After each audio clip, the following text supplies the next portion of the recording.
incredible! This is The Grove Podcast. Eberechi plays for Arsenal, said no to Tottenham. He plays in red and white, cause Tottenham are right. This is slow, boring, negative football. What is this shit? Hello, my name is Tabs and welcome to episode 117 of the Grove Podcast. Now, I hope you're all doing well and enjoying the weekend, which I'm sure has been made all the better by the Arsenal.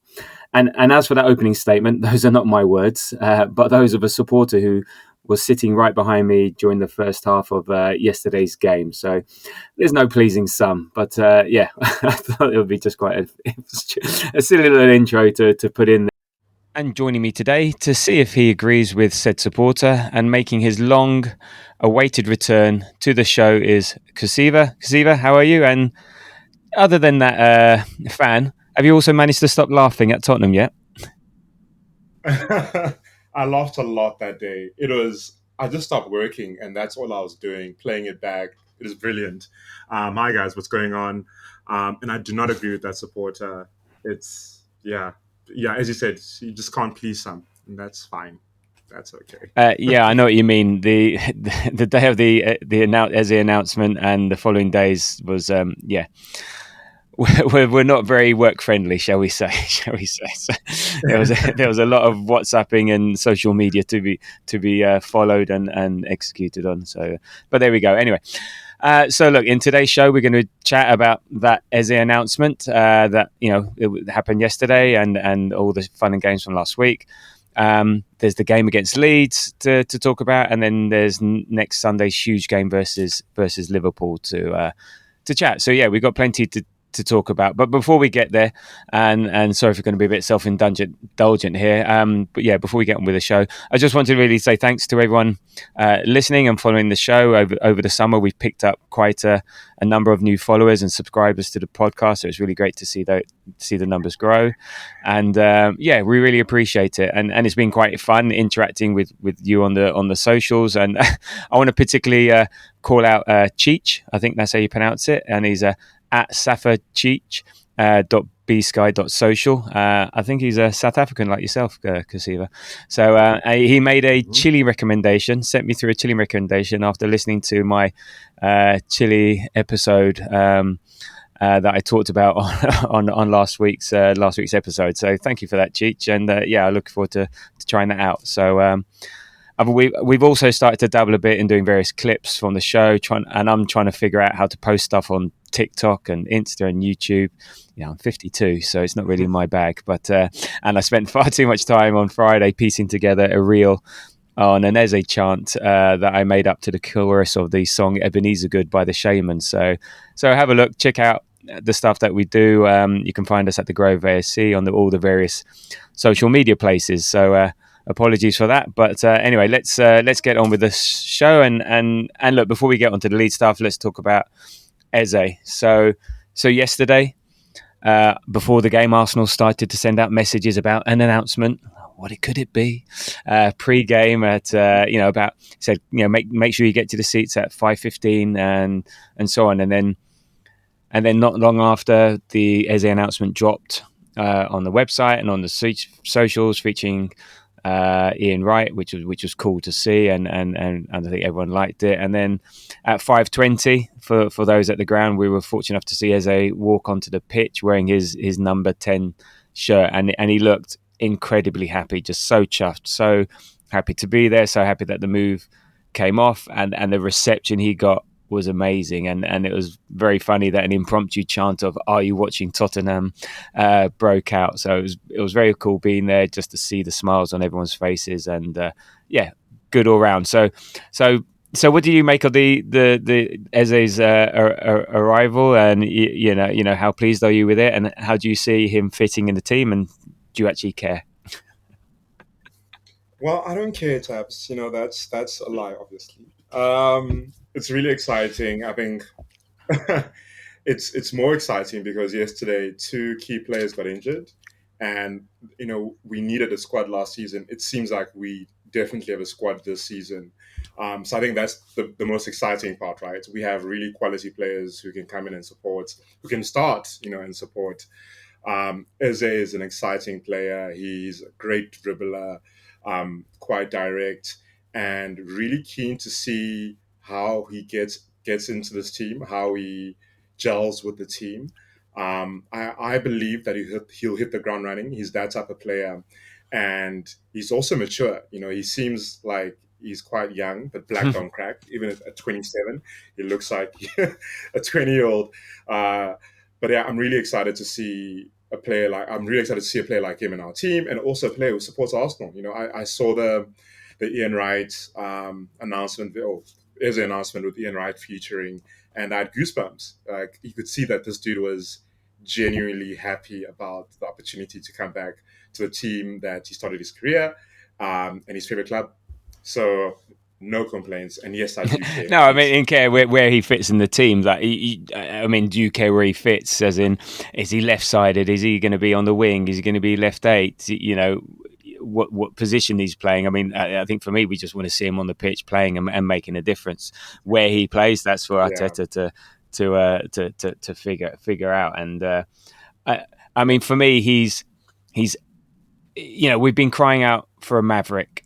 And I think we've all felt that potentially Arteta shies away from those sort of expected maverick type characters. We had the Ozils and we have the Aubameyangs and that sort of thing, and they never really fitted in with the ethos and at the club. So and it doesn't matter what they produce on the pitch. And as that started to wane, then then they just he was not going to be putting up with their shenanigans off the pitch or their attitudes. And I think Eze is Arteta's perfect kind of maverick player, in that he will do great and unexpected things on the pitch, but he is disciplined, he's humble, and he's grounded, and he won't be an issue in the dressing room or at the training ground. I think he'll be a superb sort of influencer around both on and off the pitch. And yeah, he's come back home. It's taken him 14 years. Yeah, and the deal's worth around 60 million plus 7.5 in add-ons, and he's got a 4-year deal, and he'll wear the number 10 shirt, the iconic 10 shirt. And Victor, you did have the record sales, but hold my beer because this is going to go through.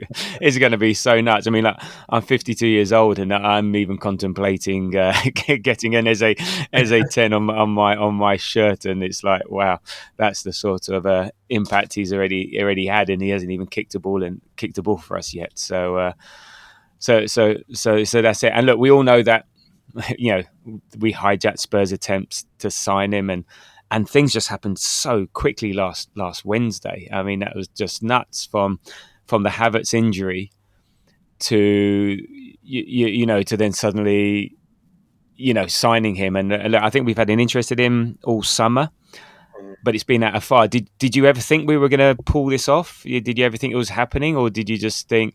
I think because it felt like it was tied with a Waneri contract deal, that once that got signed, it went a bit quiet.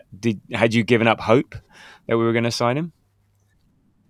I had. It was a complete surprise. Quite literally the day before in the Grove. Shout out to the Grove. I know a few people were a bit annoyed by Leo's salary increase, and myself and she were defending him. I guess just being content with the players that we have, and good players at that. And then boom, the next day, this guy comes through. It was wild. Absolutely, I didn't expect that. And what made me laugh the most is how Spurs fans were talking about how he didn't want to sign because he was waiting to play the Europa League qualifier. But obviously that didn't matter. What mattered was he wanted to play for Arsenal. And it feels like he also made it happen. It feels like he also pushed to be like, look, I know you guys like me. I love you. Is this going to happen or not? Well, that's it. I mean, there was a bit of a, again, I think a lot of us had given up. There was also, was he the right player for us? Again, we were trying to justify it. We all wanted him, but no, we need a proper left winger. We don't need him. And so when, it seemed like we needed to make sales. It went quiet after Waneri, but then the perfect storm happened. The Havertz injury, Josh Kroenke was in town. Eze himself, as you said, he wanted it. He called Arteta to see if there's a chance of good. Do I have to join Tottenham? Do I have to go? And there was a perfect storm, and then like we got the deal done in 24 hours. I mean, it's incredible that we were so decisive and really pleasing to see. And look, Arteta said on the arrival, one of the fastest transfers, I would say, and one of the most unexpected. But he showed an incredible determination. Starting from the ownership, starting from Josh Kroenke, and then all the board to recognise that we had to act. It was our choice, obviously, but it was a serious situation, and that shows the level of determination and how much we want to take this club to a different level. So we're delighted to have him. The talent is unquestionable. He's done it in this league. The personality, unbelievable. I've been very, not surprised, but I would say gladly witnessing everything that he's about and his family as well. So they have the right feelings for this club, and you can tell what happened to him on that pitch means the world to him. So, and it has unified the fan base. I think, as I said, after the Trossard contract and pay bump, and then Havertz injury, it got a bit toxic for a few hours online and in various groups. And people feel how they want to feel, and people support how they want to support, and that's fine. But for me, it's a bit unfair, and I think you said it's a bit unfair. But yeah, so it's amazing how fickle how suddenly fans can change on a signing, on a goal, on a result. So it's just the life of being a football fan, and there we go. So, but yeah. So either way, I don't care. We've got him, and I think we're all really happy about it. And just some Eze stats. They said he was rejected by Arsenal at the age of 13, and that was also followed up by rejections from Fulham, from Reading, from Millwall, before he finally got the chance to back in 2016 to play for QPR. And he, in terms of league games, he played 104 games for them, goals 20 and 12 assists. He also had a bit of a spell at Wickham for about 20 games as well. And then he had his big move to Palace back in 2020, and he's played there up until now, and he's played 147 times in the Premier League for them. 34 goals, 23 assists. So that's a goal and assist every 2.5 games. So that's not too bad. Nothing to be sniffed at. Up until now, his injury record's been okay. He had one major Achilles injury back in May, but due to the timing of that, he only missed 12 games because it was mainly over the summer months, and he only missed 12 games.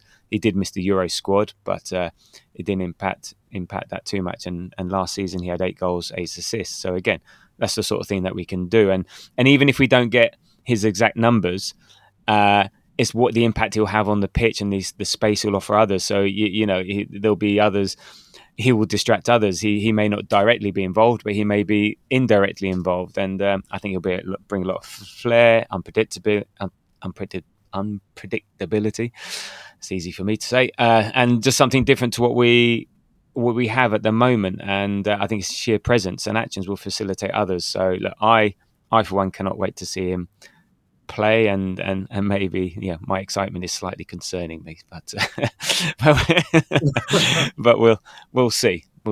So there we go. So hopefully, I'd imagine he'll be in the squad for next week, because he's going to be match fit. Okay, and so now he's just got to spend the week reading the playbook, getting to know the players, and he already knows them from England. Well, Declan Rice at least. Saka, we'll see where we are with him, but there we go. So Madueke. So yeah, very, very positive. And I don't. Are you expecting? You think that's it done? You think that's the signings done for the summer?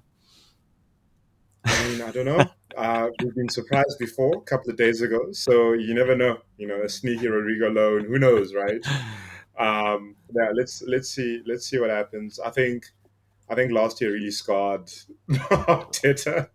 That's why we in a situation of rewarding talent. But we have a good squad now. There are players who couldn't make bench yesterday, right? So, keen to see how the rest of the transfer window ends. But it feels good to have started the season with 95% of our squad ready. I think it's a case of moving some on, so you just don't have those people hanging around which are just never going to get in the team. So I think that's the primary focus for this week, and we'll see. But you never know. We never know. I mean, there was rumours about Martinelli, and then you never know about a Rodrigo move. So we'll see about that. So So anyway, so that's Eze done, and I said hopefully we'll see him in our red and white very, very soon. So on to the Leeds game. So as you do, Kuziva, what was your highlight and low light from the Leeds game? The highlight had to be Gyökeres scoring. That was just, I mean, cut and paste what I've seen on YouTube, with maybe a few hours of tape. That's a strike. I mean, that's a striker's goal, right? That was the ultimate highlight. We're already what 3 goals up? I mean, 2 goals up, but that was my highlight. And your low light? My low lights, I predicted 4-0 and it was 5-0. So a bit disappointed Yeah, about that. bloody So I heard Dowman. that. Get back to school. What are you doing? I predicted the same. I predicted 4-0, and then he goes and win the penalty. Git. But I mean, look, honestly, the low light was the fact that we had 18 shots, 5 of those on target. We're very clinical, but we need to be hitting the target a bit more. And we'll chat about that a bit later. But that is, that is a bit of a low light, very privileged low light. But we are just starting off, and as the game ended, it felt like we slowly just getting into the groove of things, which is fine. I am here for the long run. I'm here for the marathon. Exactly. Okay, so for me, my highlight, apart from the obvious, the result, Victor, Max Dowman, all that stuff, and they said we'll get to that later. For me, the highlight of yesterday is just being back at the Emirates for Premier League football, catching up with Grovers, and then also I caught up with friends of the pod, Holly, Steph, and Chris from the North Bank pod, all for having a few pre-match drinks, having a bit of a laugh, and just sort of looking forward to the season, and it's just you just got to love a match day at the Emirates, and but then there was one final thing that was very funny, and you had to be in the stadium to see it. Was that Gunnasaurus saving the penalty from the Leeds mascot during the kids' penalty shootout that they do at half time. No, normally he dives out the way and he makes a big deal of making sure that the kids score. But we were saying, I bet he saves this, and he made a brilliant save. And I don't know how easy he made it for him to do the follow up and score. Or the kid didn't really know how to react because obviously he hadn't seen. So it was very funny that Gunnasaurus wasn't giving the Leeds an inch. So well done, G. As for the low light, for me, it has to be Saka's Odegaard and Saka's injury. Odegaard, I'm not so concerned about. I think, unless it's like a proper ligament or bone damage, a couple of ejections, he'll be fine. He'll be playing next week. But Saka's injury is very concerning. It seems to be the other hamstring. I at the time didn't think much of it. It was concerning because but upon rewatch this morning, you can see him pull up, the distress on his face, the way he's been treated, the way he's walking off, and even Arteta said after the game for Bukayo to come off, for sure, it looks like something that is significant. So he's not saying it is significant. He just said for him to come off, it has to be. He felt something in his hamstring while he was sprinting. That's never a good sign. Now, I don't think it's a full tear. There's even rumours today, and this is spurious, or not rumours, people trying to lip read and claiming it. He was saying, "Oh, it's cramp. But is it really? I don't know. I think best case scenario, we hope for grade 1, grade 2, which is anywhere between 2 weeks to 2 months. So yeah, how did you feel when you saw that happening? It was just. Here we go again. Havertz, Odegaard, Saka. Yeah. I mean, with the Odegaard one, it was quite sad because he did try push on and soldier on. And let's not downplay shoulder injuries. I have a shoulder injury right now that's stopping me from bench pressing. So let's hope he's back in a week or two.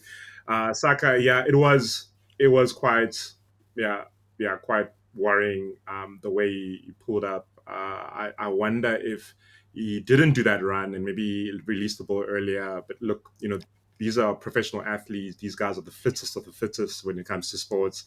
So I'm pretty sure that didn't factor in that much. But it was worrying. But the reason it's not a low light is because this is I guess football, right? People get injured.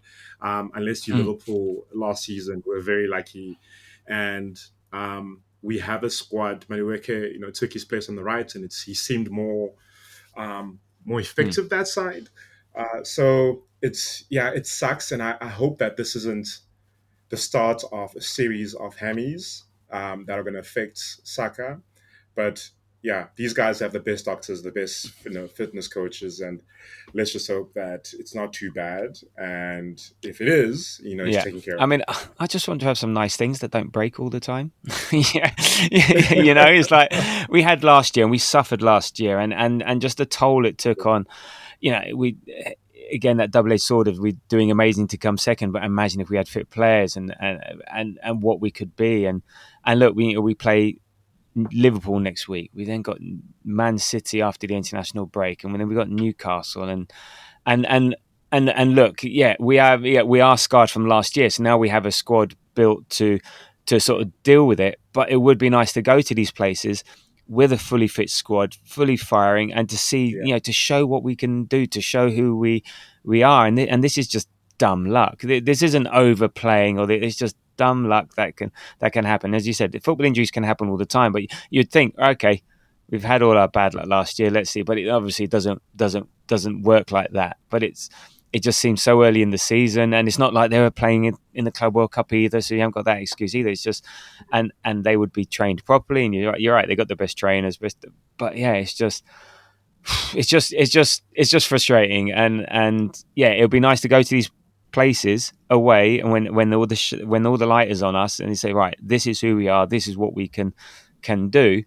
And again, we're going to be facing Liverpool most probably without Saka, without Havertz. Again, if you pick three players, out of our beyond our defence, who make us who we are, it's Saka, Odegaard, and Havertz. And now we're going to Liverpool potentially without all three. But I said we've got a squad that can sort of deal with it, but it's still not like for like.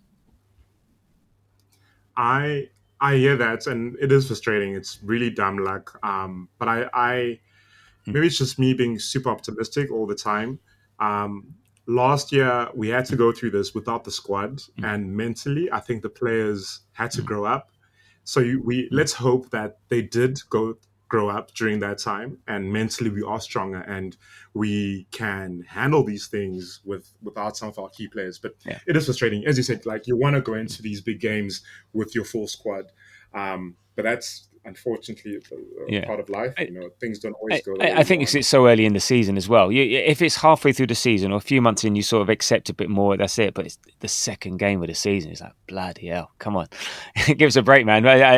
So it's either, I don't know what deal we did for the Invincibles, or all of a sudden Ashburton Grove is suddenly some ancient burial ground or whatever. It's like has just been discovered. Yeah, just come on, whoever's in charge of this stuff, give us a break.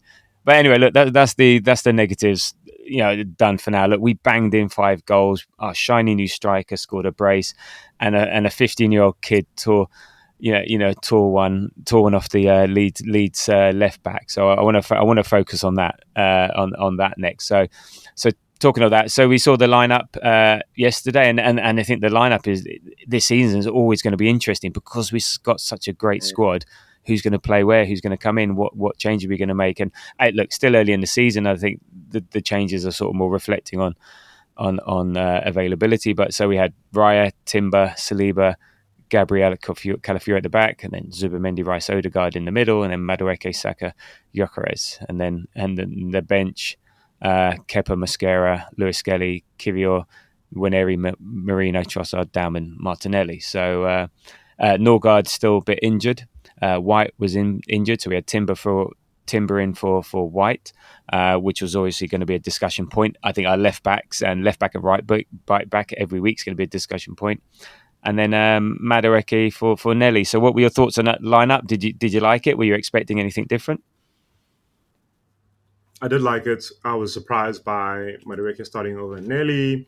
But I mean, as you said, those are the joys of having such a large squad. We can do that, and besides that, everyone else was expected. It's also great to see Calafiori starting. I genuinely thought that MLS was going to be the shoe in left back.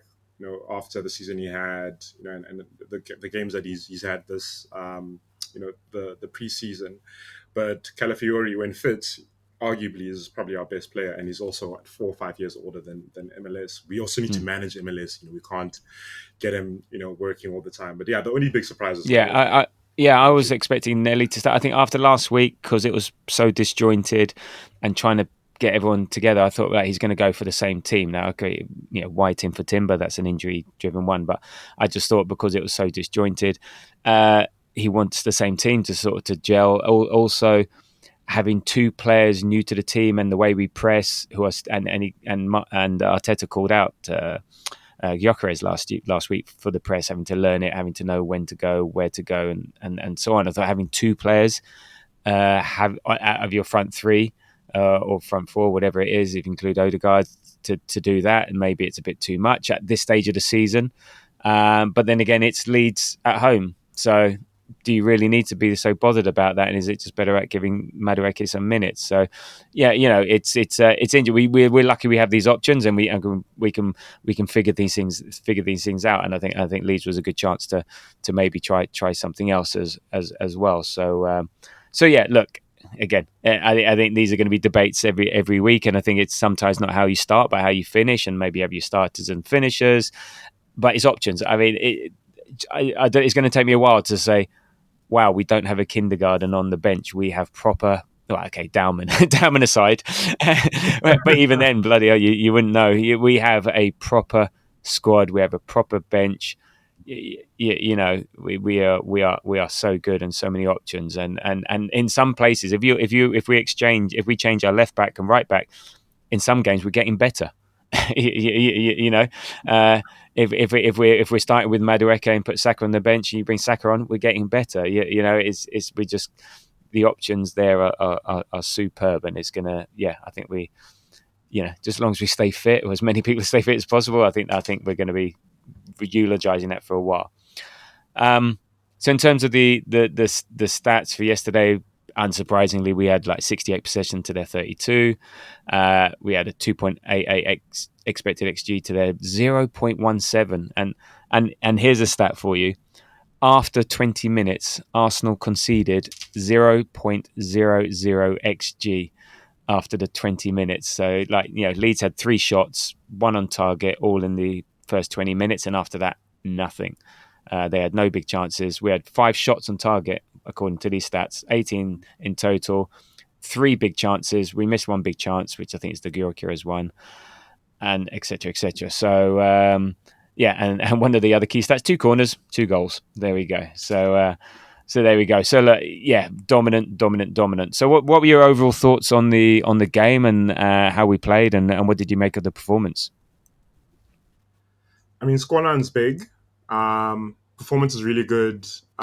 Especially, it was mostly good after like the 30th minutes. It was a bit frustrating in the beginning, and I think we're just trying to find our feet.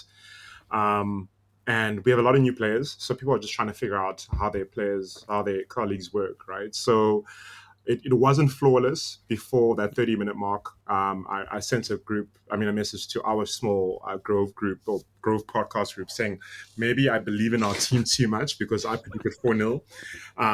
And like a second later, we score a goal. Our tempo was a bit slow, but then after Timber scored that header, and everything changed. But we were in control. It was expected. It's Leeds at home. These guys just got promoted, even though they beat Everton, who are currently winning now, I still think. It's what I expected, and I'm glad that we finished it the way we did overall. And there's a lot we could possibly pick on, but we finished the game 5-0, and I mean the stat you shared is unreal. Like, we didn't give them a sniff after that, and that's our defense. I love it. No, we're good. I mean, you're right. I think in one way, it was an excellent performance with some stand-up performances and contributions from a number of individuals. We scored 5 goals. We're dominant, convincing, and also we scored a variety of goals, which is good. It wasn't all just set piece related.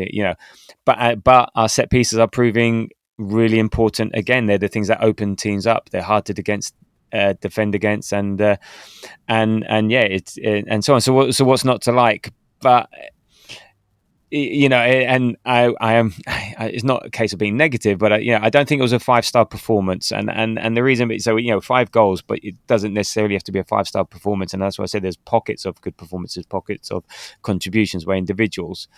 But I still think it leaves us scope to improve, scope to get better, which is fine. Second game of the season, new players, new players, new formations, new this, that, and the other. So, and also I think you have to take into account that Leeds were not really a very good team, and the game was killed off either side of half time. So we did have a bit of an easy ride of things. So I think you've got to take the caveat there around it, and that's not to take anything away from the result. Just as I said, things to work on.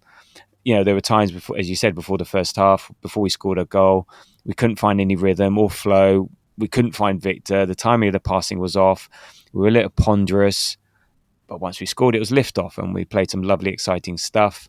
Before that though, the endeavour was there. Just again, it was better than last week, just still not clicking. And as for the supporter I referenced at the top of the show, I don't think things are that bad. And like you, it's about being patient. It's patience thing, and you can sort of see it and all the rest. And like after 30 minutes, I'm not going to get that. If we're at 70 minutes of the same thing, then maybe I'll start being frustrated. Look, you win it 1-0, fine, you move on, and second game of the season. So,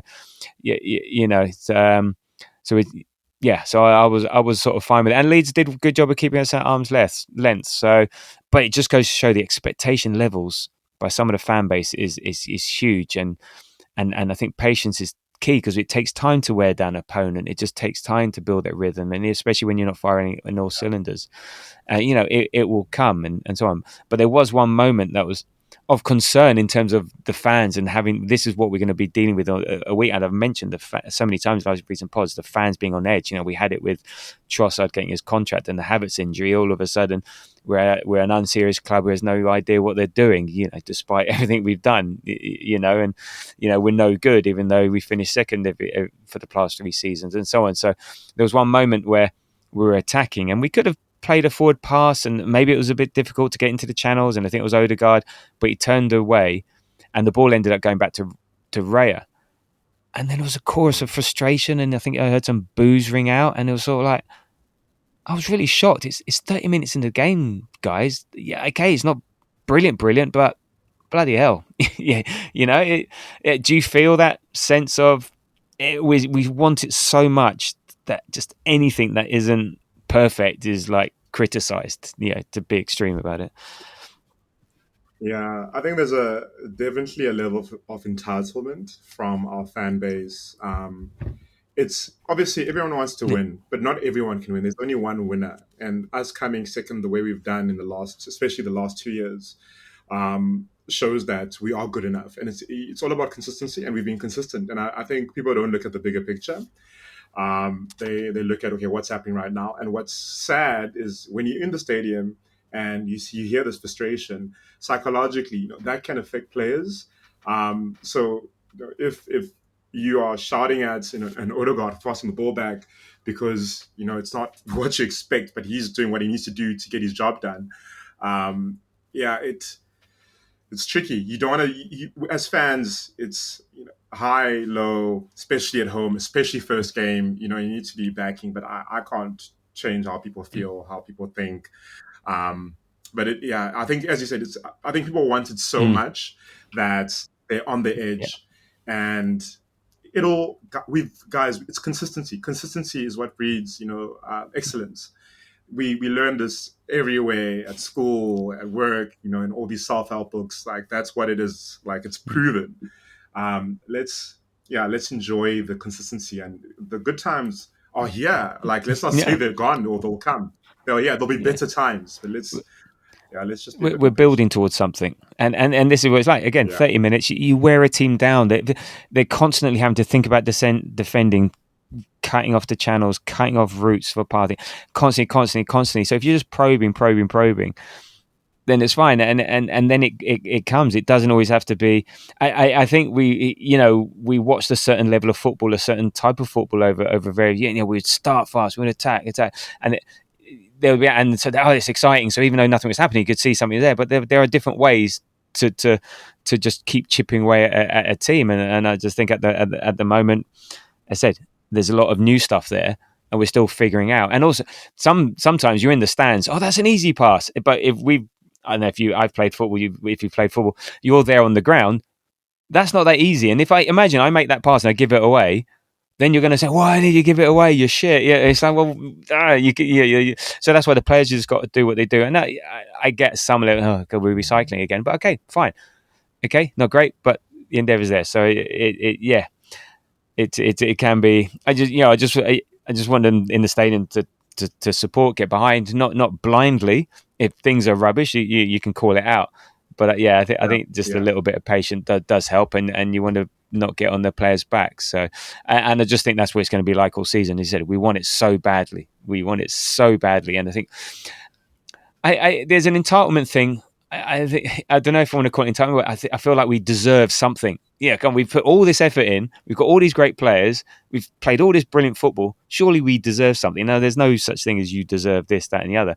But I feel I think it's maybe less of the entitlement and more of the, come on, surely our efforts deserve some reward. And I think that's what they want. But we'll see. As I said, look. I think the first 10 minutes we were quite fast and direct, and there were moments there watching that game where I was just mesmerised watching Zubimendi, Rice, and Odegaard, just that trio together. Chef's kiss, as Kuziva's just done for me. There is like, and it was just like watching them that pass and move, or just floating all over the park in different formations. There was no like line. It was like just a triangle, but each person would be different at the top of the triangle, at the bottom of the triangle. Someone would pick it, Odegaard would be picking up from the back four, and Rice and Zubimendi would further forward, and then it'd be Zubimendi's turn or Rice's turn. It was very fluid, and I was getting excited about that, and I wanted more of that, but it sort of didn't last, and maybe Leeds worked things out.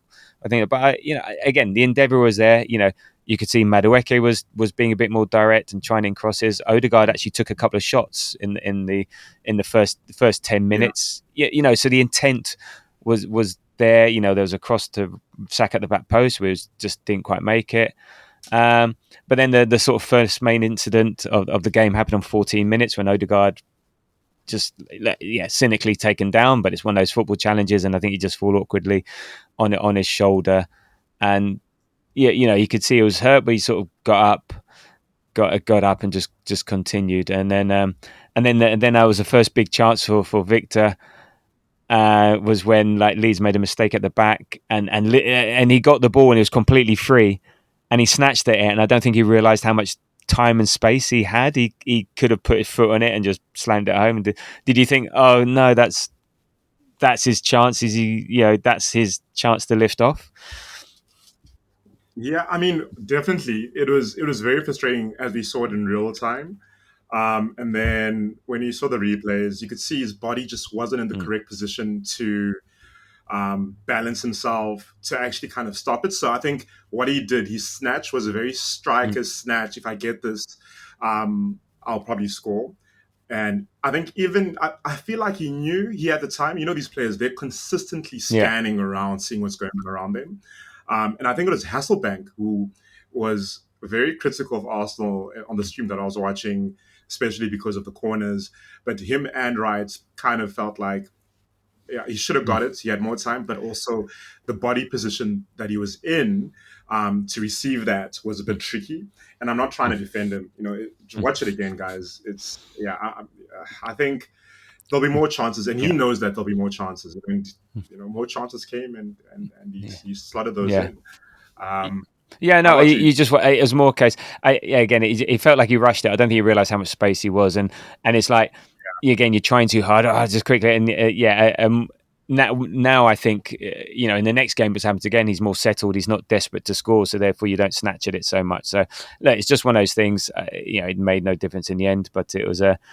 But there we go. And then maybe actually these, the 16th, 20th, and the 34th minute is very typical of Arsenal. So we miss a chance, and then in the 20th minute, Raya saves a bullet header from a Leeds corner. Now, actually, I was side on, and you think, oh my God, what a save. But it was maybe one for the cameras because it was sort of straight at him. decent Yeah. height. So you expect him to say. So it makes it was still a strong header. I think there was the power of the header and the reaction good. Either side of him, he would have been in trouble, but the way he did. But again, Rare keeps it. So we missed a chance. Rare keeps us in it. Odegaard in between then went down again. Looked like it was coming off. Stayed on, and then we go 1-0 up from a corner, from a set piece. So Calafiori, again down the left, causing trouble. Did a bit of an overlap. He had put in a cross and it went in behind, and then Timber from a Rice corner on the button again, and it just ridiculous how he does that. And then there was a really cool header from Timber. He was sort of falling backwards, and just the direction and power he's able to get on it from the position he was in, and it went in between the player and the post. And set pieces again, so important. Yeah. I mean, that's what unlocked us, right? Initially, it was a bit frustrating, and then set piece unlocked us. Another beautiful delivery by Rice, as you mentioned. And then we were rolling, absolutely killing it from then on. What is interesting is that he was, out of the 3 or 4 players that were in that mess from Arsenal, he was the one right at the back or behind those players. And it just... If the other guy's got it, it's probably a goal. But we always give ourselves enough chances in corners to score a goal, and you can see that these guys spend a couple of hours, outlier vibes, 10,000 hours to make sure that they figure this out, and it's really useful. As I mentioned, Hasselbank was going on about how we can't rely on corners, but if we are struggling and a corner unlocks us, dude, I'm not mad about that, because we did end up scoring an open play goal and getting a penalty from open play. I sort of get what you meant, but if you've got this weapon in your locker, sort of thing, but why not use it? Well, it counts as much as any other goal, and it stresses teams out. It stresses teams out because they're not only thinking about when the corner happens, but they're thinking, oh shit, I don't want to give a corner away. So then it impacts what they do pre-corner, and they don't want to give us any corners because they know we're at dangers. And then when you're at the corner, you're stressing, what's going to happen? All of it. We sort of manifest it now. In a way, to use common parlance and stuff like that. So I think there's such a useful weapon to have, and we've built this aura around it. And actually, both the corners yesterday that we scored from were clean as well. It wasn't like there was no one disturbing the goalkeeper, and like you were saying about there's so many people who could score from the corner. That happened with the second one. It could have been Saliba. Both Calafiori and Timber were trying to kick the ball and struggling, but yeah. So I think it's a great thing to have, and look, sometimes we need that thing to break the deadlock, and then away we go, and away we went. And but before we got to the second goal, we had unfortunately Odegaard did go off on 38 minutes for Waneri, and Waneri came on, and that was like for like. And this is interesting now that we have Waneri to come on and play the Odegaard role. Maybe last year we might not have done that. Might have brought Trossard on, maybe changed to a 2 up front formation. Don't know, but Waneri came on and did seem to do okay. Nothing spectacular, but seemed to do okay. And then we go 2-0 up in the 46th minute. Saka, I mean, what a hit! So being there, I was like, oh, okay, he's going to cross it, do something, and then all of a sudden, bang, it's in the back of the goal, just just out of nowhere. And it was very reminiscent of the goal he scored against Leeds a couple of years ago when we were at Ellen Road, when we wore that black kit. He did the same thing inside, and if you look back at that goal, it was a real team goal, in so much that Rice chased someone that was running away and to make the tackle. I think then he won. It goes to Zubimendi, first time to Timber. Timber plays it outside the fullback and Saka makes a nice run and then lashes it home. So I think it was a really good sort of, not only brilliant finish, but also a really good, very good Arsenal goal in terms of winning the ball back. And this is what Zubimendi does. How many first-time passes he was doing yesterday? I don't think he knows how to trap. I think he can't track. That's why he only plays first-time passes, because he can't track a Saka cement. So he just first time to Timber, and I can't remember if Timber was 1 or 2 touch, but there was no dilly dallying. It was like, there we go. So yeah, how do you see that? Yeah, no, I mean, exactly the same. As you said, great team goal because Rice forces the error. Zumamini gets the ball, passes first touch to Timber. Timber traps because he can trap, Zumamini can't.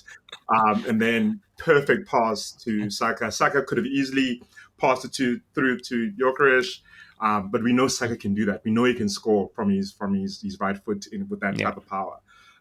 So yeah, my second favorite goal yesterday after the Gyökeres. It was good, and again, this may be what Gyökeres offers now. Now, maybe if it was Havertz in there, they may not think he's such a threat. But Gyökeres, okay, no, do I go? Do I stick and stuff like that? So great. Anyway, so 2-0, and pretty much, I think it's game over. But then soon after, when the second half started on 49th minute, it was game over. Gyökeres gets his opener for Arsenal, and it was such an atypical Gyökeres goal. I think we've seen this in the comps, and that Calafiori played a first time ball over the top. I think I don't think it was anything spectacular or anything accurate or anything. It was just sort of like, right, help it on. I know he's going to be making the run, and maybe that's all we need to do. It doesn't have to be a perfect thing, but and then he took it on, and we're like, last week he stood on the ball. This week he got it. He ran, and just his sheer presence just got him into the box, got him through a couple of players, and then I don't think it was the cleanest of finish or the most powerful, but he hit it right foot into the near post. And what made me laugh was who was there almost getting in the way of the goalkeeper to make the goal disallowed. It was Calafiori. He made the pass 10 yards in his own half, and then he's there in front of Gyökeres. It's like, what the hell? What the hell? It's like, what are you doing? And I don't think he interfered, because I think by the time he had hit it and got it, it was fine. But it was one of those ones he had to sort of jump out of the way, and it was sort of like, that made me laugh. But yeah, so I'm very, very pleased for him. You could see his celebration before he did his usual, trademark celebration. He was like just really happy and chuffed. So yeah, pleased for him to break his duck, and that's he is now the 543rd Arsenal player to score a first team competitive goal for the club. Now, can you name all 542 before him? No, checking. It will be here for a long time, and I'm not sure that's a pod anyone wants to listen to. Okay, and then we had the Saka injury on around 50 odd minutes, 53 minutes, and Saka came off. Trossard on, and then when Airy had a few shots deflected wide, and I did notice yesterday, and I don't know if you noticed yesterday, we did seem to be shooting more. We weren't waiting for the perfect opportunity.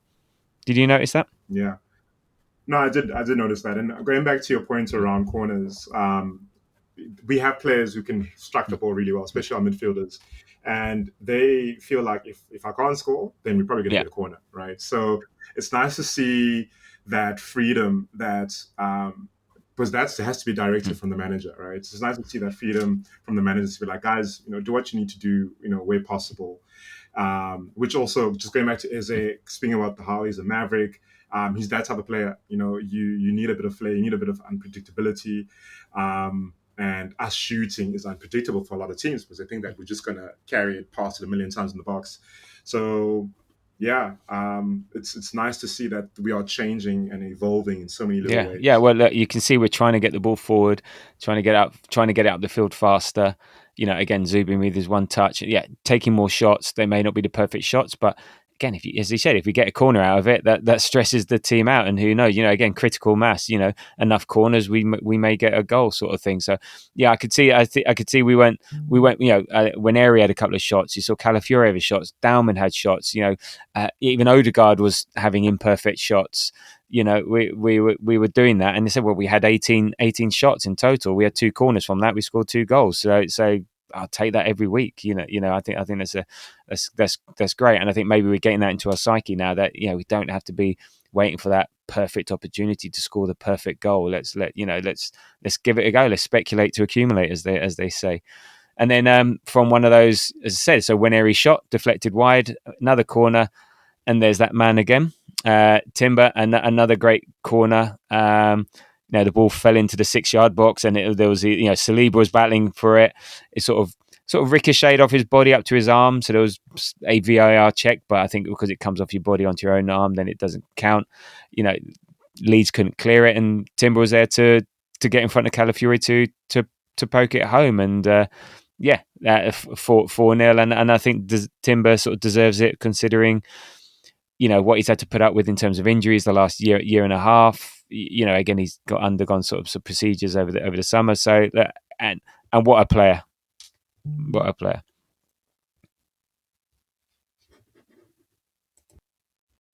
Timber is incredible. Like, I'm so happy that he's having his time to shine, especially, as you said, after these injuries and his procedures. And it's not in your notes, but I actually sat behind him today in church. It was wild because I've seen him once or twice, but today I was actually right behind him. Sambi was a few people being next to him. We also had a fitness coach there.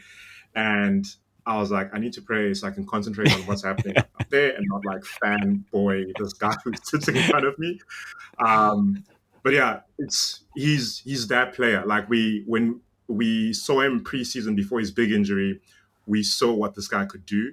And obviously, he went through what he went through. He went through difficulties. He's grown mentally, physically. It feels like he might be back. Touch wood, somewhere. But yeah, incredible player to have, and yeah, to support when Ben White's not there. It's going to be a fun battle between him and Ben White to get that, and it's good to have competition like that within your ranks. Great, and look, he's definitely not a false prophet that you is that the phrase that you don't I can't remember the word, but don't something whatever false prophets, but don't idolize. Well, you can idolize the hell out of Timber. That's all I can say.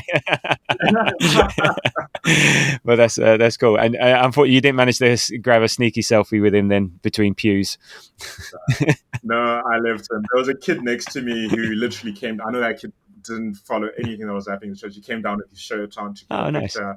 I just said, "Hey, dude, good job." Okay. Nice. Well done. Hope you have a good day. God bless. And made my way. I feel like in spaces like that, it's probably his safe space, and he's famous. And it's very easy to run away with famous people sitting in front of you like that who just got 2 goals and assists. But I'm like, let him live his Saturday. I'm sure as soon as he leaves this building, everyone's going to be on him. And you were waiting for him outside with your autograph book and your Arsenal shirt. There we go. All right. Don't tell anyone. I told you that in Okay, and then. Okay, so there we go. And then Calafiori had a shot at 62. Unfortunately, didn't get deflection. And then on 64 minutes, it was the next big thing. On comes, shall we say, Mosquera and Lewis Skelly for Timber and Calafiori, and then Max Dowman comes on for Madueke, and it became the Max Dowman show there afterwards. But before we get onto that, Max Dowman is now the 918th player to play a competitive game for Arsenal. Mosquera is the 919th. And Max Dowman, at 15 years and 235 days, is just the 3rd player to appear in the Premier League game before turning 16. So Ethan against Brentford back in September 22 was younger by about 50 odd days, 15 years and 181 days. And then the other under 16 is Jeremy Monga, don't know where he is now, for Leicester City against Newcastle back in April. So it's the teenagers are taking over, and it was the Dowman show, and all my notes here is like 73 minutes. Dowman well tackled in the Leeds box. 75, Dowman, cuts inside and then shoots over. 80, he wins a free kick as he runs at his fullback. 81, he fires wide after. Oh my God! If that had gone in, the roof would have just. Oh my! That it just like, and it was just one of these ones that just faded away after the Nweneri free kick that he won. He just fired away, and then his trademark move, 93rd minute, he wins a penalty. A little soft, but his toe was stepped on and is impeding his progress, so it's a pen. And but he's when Aries got his trademark goal where he comes in off the right, crosses across cuts across the penalty area and shoots in with his left. Dowman's got a trademark penalty where he cuts down the right and gets tackled from whatever angle as he's showing up his defender. And yeah, at 15 years of age, he's the youngest player ever to win a penalty in the Premier League. What sort of... It's not. When I was walking to the gym with my partner, and I was talking about Ethan's junior. She was like, "Ethan's junior, what?" And I was like, "Yeah, there's someone younger than Ethan who's currently in our team cooking." It's incredible, and just going back to what you mentioned earlier, having someone like Eze, Odegaard, all these players are going to be mentoring these youngsters. I'm so excited about our future, and I'm pretty sure they're telling these kids, just stay humble.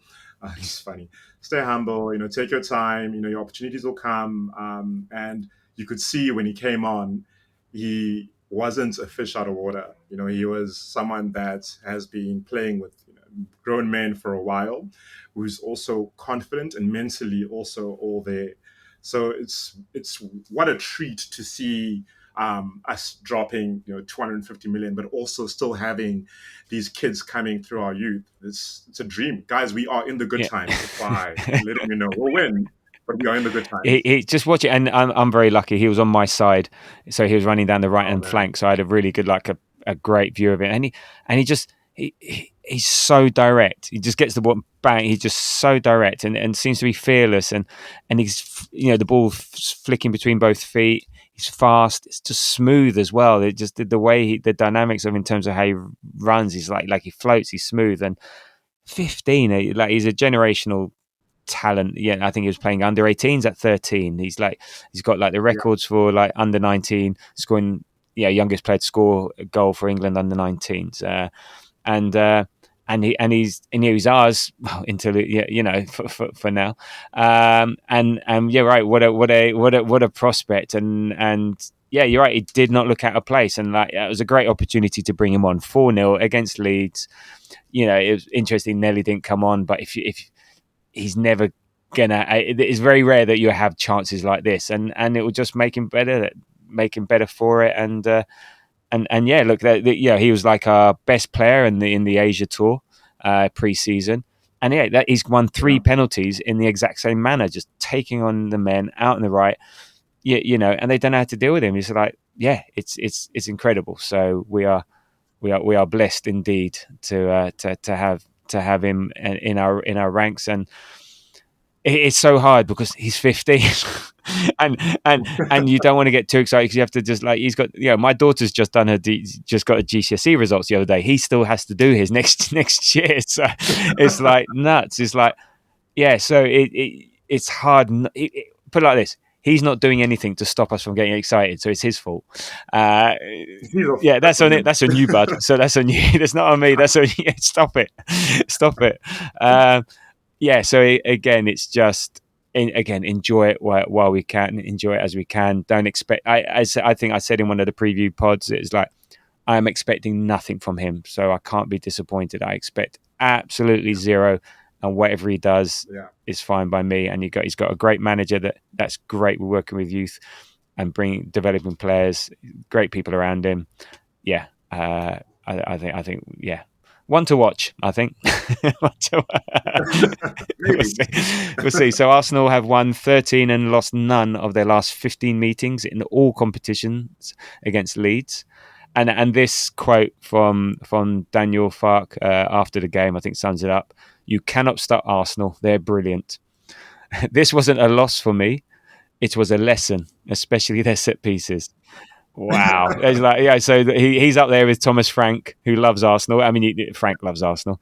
And now Daniel Farke, he's not bitter, he's not twisted, he's not going to be like Pep or anyone else that he knows the score, and why not just admit it. So I love that. I'll repeat it from the opposition manager: "You cannot stop Arsenal. They're brilliant.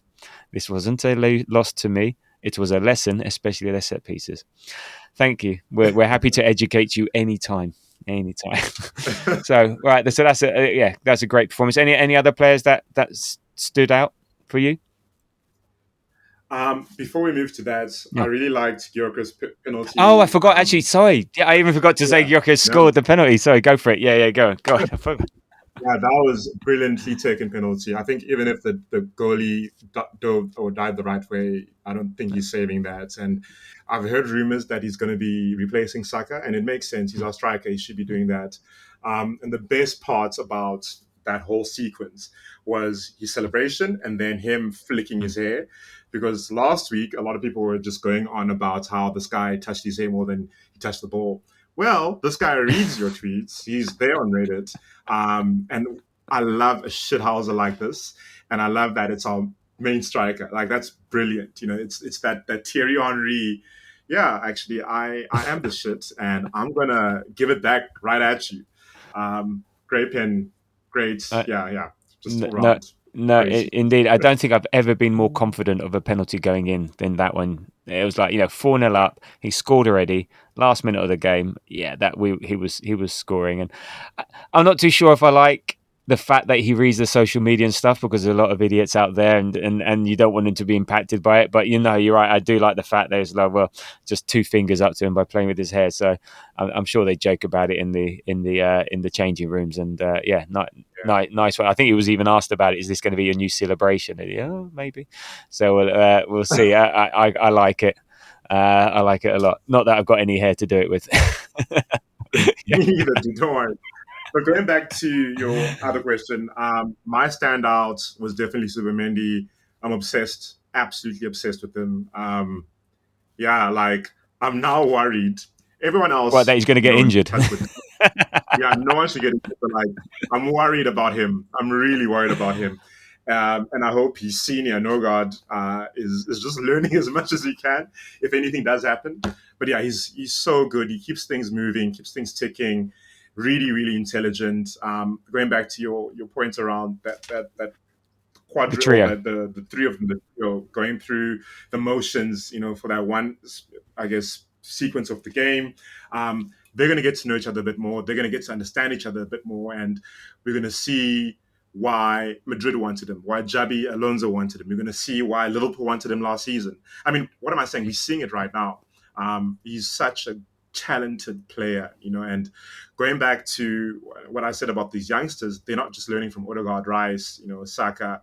They're also learning from him. He's a mature, very, very talented player. And my personal, I know Timber, my church mate, man of the match, but my personal man of the match was Zubimendi. Just brilliant. And I'm sorry for taking your No. That's fine. Well, I'm going to pick out a couple of things, but it was weird. I thought he was quietly brilliant in just that he's not in your face. He's just there. Yeah. He's just all of a sudden he's there. And he just moves. He's always available. Just pops up everywhere. And I just think, it is. I just love watching him play, and you can just watch him. But Jamie, a regular contributor on the pod, I said in the chat, "Oh, he's quietly brilliant," and Jamie said he wasn't even quiet for me. Thunderous in several challenges, a real duel winner, which he is. I've liked the look in his Spain appearances and friendlies, etc. And then there's seeing him today, party upgrade massively. He also said. Zubi Shagmi Sideways Zaretta. So I think one, Jamie had a couple, and then 2, he's a big fan. He's a big fan. So thank you, Jamie, for your virtual contribution. So and I couldn't agree more. Just what a player! How lucky we are to have, and what I say talent spotting. I think everyone could tell he's good, but the fact that we got him. Just fantastic, and watching him play and I think you could just spend, if they had player cam, I would just be on him all day, every day. Other ones to call out, and the other one to call out, I think Madueke. I think for a first performance, he's trying stuff. He's trying to do take-ons. He's trying to put things into the box, and left and right. What an option! He'll warm into it. He was doing the dirty work as well, doing his defensive duties as well. So he's all that shit from the summer about Chelsea and I never wanted this player and blah blah blah. I think he'll turn out to be fantastic for us, and hopefully he gets his first goal soon, and he'll have lift-off as well. So I think there was some. I said Zubimendi, Madueke, Timber, Dowman, and obviously Big Vic. So as I said, some. Still a bit disjointed, still got room for improvement, which is great. still banged in 5 goals and still got lots of players putting in a performance, and that's not even talking about our back 4, back 5. You know, thou shall not pass. So and we're top of the league for now. We're top of the league. So there we go. So we've taken Tottenham's signing of the summer, and we've taken their position at the top of the table. So there we go. Cheers, buddy. Yeah, man. 2 wins, top of the league on goal difference, heading into Anfield. That matters. Even in August, you know, that really does matter. Exactly. Especially after losing 2 players the way we have, or 3 players. We're staying here all season. So, yeah, we literally from 0 when we are Arsenal to match day 38. This is where we're going to be here all the way. Okay, so we'll just do right. Okay, we've been going 65 minutes, so let's do a quick Liverpool preview. So we have Liverpool at Anfield on next week. You know, super duper Sunday, as I'm sure they won't call it. Always a tricky one, and I'll get up to our record on going there in a bit. But so what are you looking forward to and not looking forward to with regards to the trip to Anfield next week?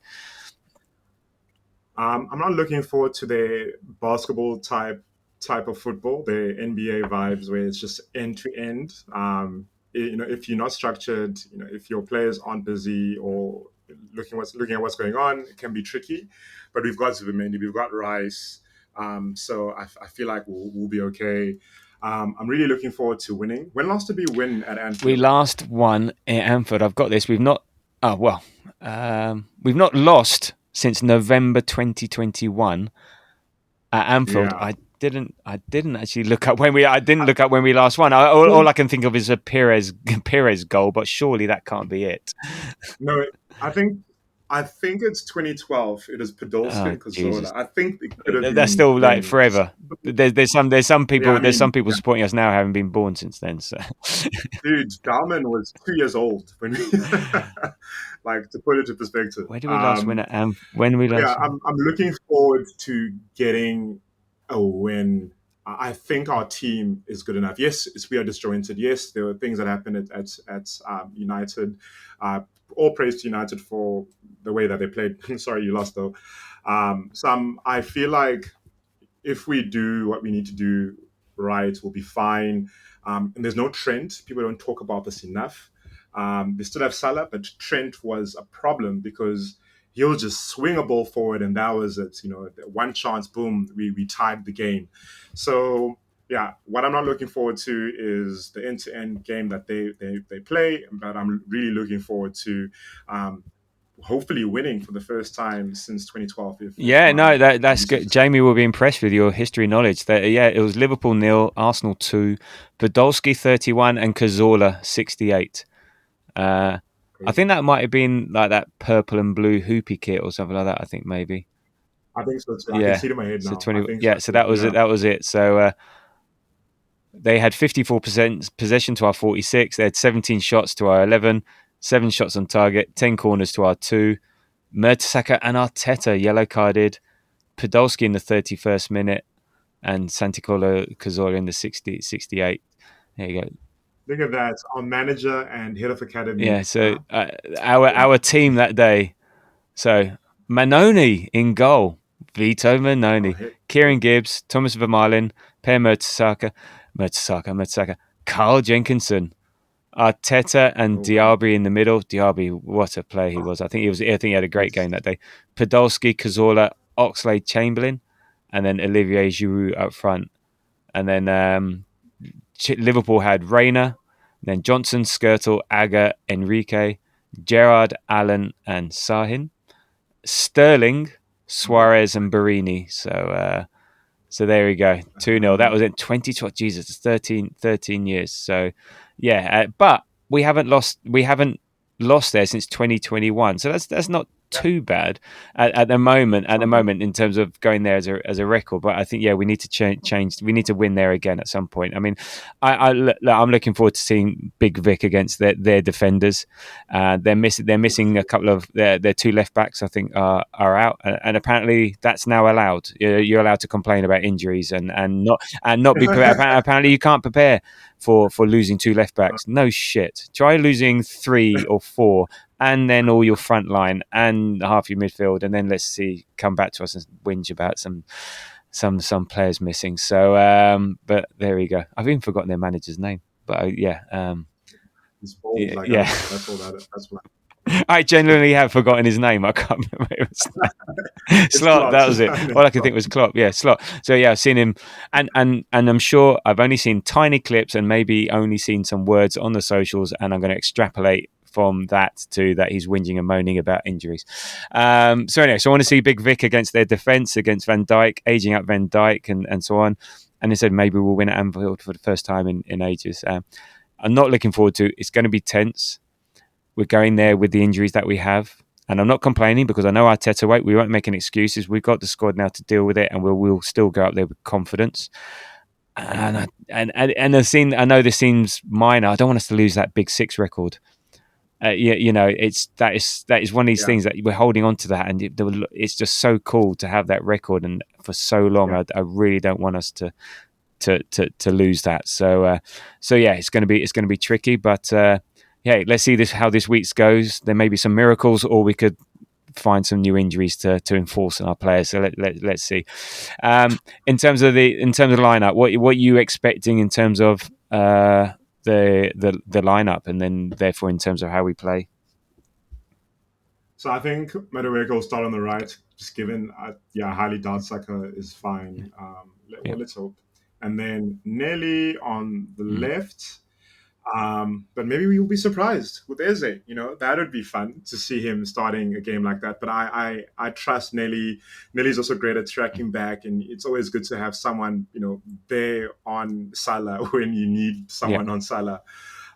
Besides that, I think everyone will. The rest of the team will still be fine. Oh shoot, we still have the midfield situation. So actually, Odegaard might not start.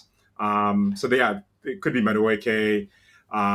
Eze, and then Nelly on the far left. And then I think after the game we had yesterday, Calafiori will probably start. That's the Arsenal conundrum. We have a squad and a lot of really talented players who can start. How about you? With the Saka thing, I think Madueke starts on the right, Nelly on the left.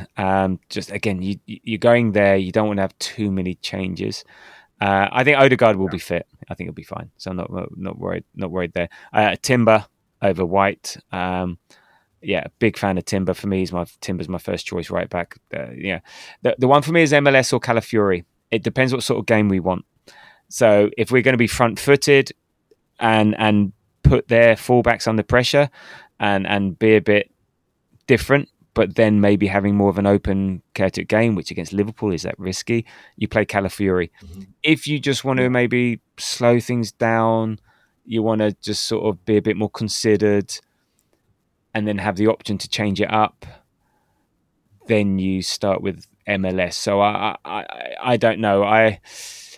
MLS since he's come on the last couple of years, he hasn't played amazing, he hasn't played great, but then again the opportunity to play. So and Calafiori is offering a great deal, but then do you want to have him there? Again, it's a shame. Our fear is from a negative place. It's not from let's get Calafiori in because he's going to be a forward threat. So no, let's not put Calafiori in because he's going to be basically look what Man United did. Now I think that's partly because of Rice against Man United. Rice was not on his game. Zubimendi had been ill for 48 hours. Maybe Rice had whatever Zubimendi had, and Rice was just off it. And the thing is, what happens if Calafiori's there and Rice is on it? He covers him. That's fine. He covers it. And also, if we've got Timber, then everyone shifts over a bit. You've got Gabriel, you've got Timber, you've got Saliba. There you got the back three there. And then plus add White. That diminishes the impact of Calafiori just appearing. I don't know. He'll be there on the dugout, pointing, telling where to go, wearing Arteta's clothes at some point. So I think given that and given the trust he has in his players, I think he'll start Calafiori. But hey, if we go in the lead and we need to shut up shop, bring on MLS. So yeah, I would say Raya, Timber, Saliba, Gabriel, Calafiori, the three, Odegaard, Zubimendi, and Rice, and then Madueke, Gyökeres, and Nelly, and I think we'll we'll go for it, and let's go for it. Fuck it, let's go for it. We can sit and try and defend, and we get done. So let's put the pressure on them, and let's see. So I said, yeah, our head-to-head record. I said we haven't won since 2012, but we've not lost since 2021. Last year we came back from 2-0 down in the second half to draw 2-2, and that was goals from Martinelli and Marino, and that team was just sort of just lacking in a number of players. Liverpool have strengthened, as we all know. Wirtz, Ekitike, Kirkes, Frimpong is out. They got a new player, Leone. And that's it. Conor Bradley's doubtful. So, yeah, we know what Liverpool are going to kind of come with. We know I think Gravenberch is back again. They play Newcastle on Monday, so it'll be interesting to see what comes out of that game. And that brings the question, the Isaac saga continues. Do you think he will sign for them? How do you think that's going to pan out? Sadly, I Okay. do.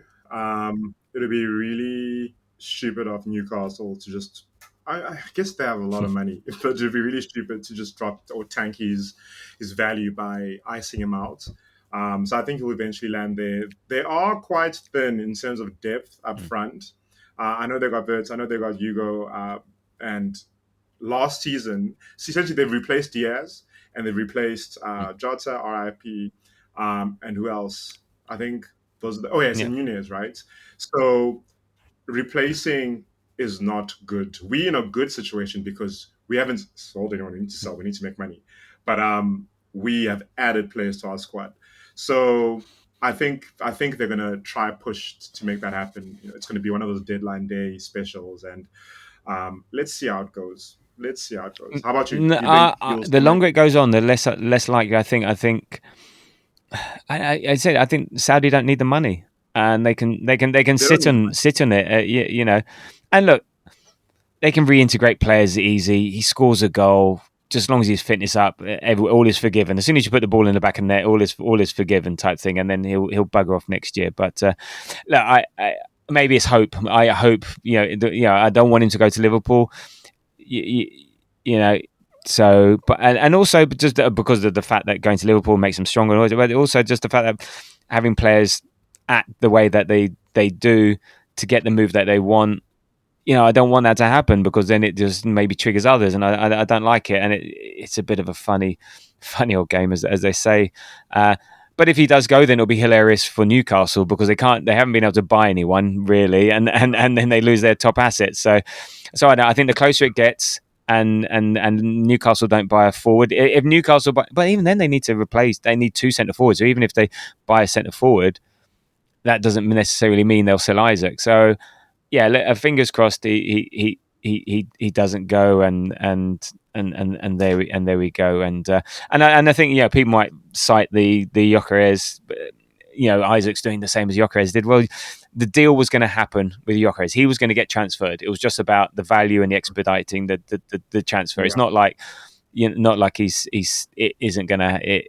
it's not like he's sitting there forcing a transfer. The transfer was going to happen. So that's a different story. So look, hopefully he doesn't go there, and then hopefully it takes him forever to get fit, and he won't be fit for when we play them in 4 or 5 weeks' time. So all that leaves me with is your prediction for the game. I feel like it's going to be a sneaky 2-1 win. They'll score first, and then Gyökeres will embarrass Van Dijk, and then there's going to be a mess in a corner at the end. It's going to go to VAR. I don't know why I'm giving you so much detail. And then he's going to be chalked off. No, we're going to win. I think most realistic, it's going to be a draw, but I am hopeful. I think we have a stronger squad mentally and a larger squad, and I trust in that. We saw it yesterday, a bit of a struggle, but we came through. So let's see. Let us see. But yeah, okay. Would you take a draw now? I would take a draw because we had the hardest starts this season, right? Everyone's been talking about our start, and a draw means that they're also drawing, which means that United will, I don't know, whoever go on top. Who go on top? Probably be Chelsea. So I'll take a draw, but I'm hopeful for a win. Okay. Well, I think there'll be the irony of this game would be if it was a 0-0, given their attacking talent, given our attack, and you know what, I would take that now. I would take that now because there'll be 3 clean sheets in a row. I would take that now. Something about going into Anfield. I do want us to break that duck. I think a draw. I'm saying 2-2, but just because I can see they're vulnerable. We can score. They can score. 2-2. How it will pan out, don't know. So I'm going 2-2 draw. But this fixture, having looked at the past fixtures, always seems to have goals in it. So there we go. But if you were to offer me 0-0 now with no injuries, I think I would take that and move on into the international break. So there we go. So fingers crossed for next week, and and fingers crossed for this week, because who knows? I mean, this week has been mad for Arsenal, so who knows what the hell's going to happen? Who knows? But I need to get some work done. So please, can we just keep it quiet? Keep it quiet until maybe after work. I think the nice thing about Eze, it was mostly after work, but just sign Rodrigo at like 10 p.m. Okay, or do it on a Sunday. Do it. Well, actually, I know when is it? So the transfer deadline is actually next Saturday, isn't it? Next Friday, Saturday, something like that. So it is the weekend. So anyway, let's see. Okay, look, Kuziva, thank you very much for joining me today. I appreciate it. Thanks for your erudite thoughts as always. Thanks. And appreciate it. You can follow The Grove at The Grove AFC on Threads, Blue Sky, TikTok, Instagram, what's the other one? YouTube, eBay, WhatsApp, Snapchat, I don't know, whatever. But you can just try and find us. We're here, there, and everywhere. We're trying to be. The next show will be post Liverpool, pre-international break. That's as if nothing ridiculous happens with Arsenal, like it did last week with Eze. And that's it. And they said, if you like what we do, please like, subscribe, leave comments, feedback, and all the usual stuff on the podcast feeds. We're 18 minutes in, so thank you for the listener who is still here, and thank you for listening. And until the next time, come on, you Gunners.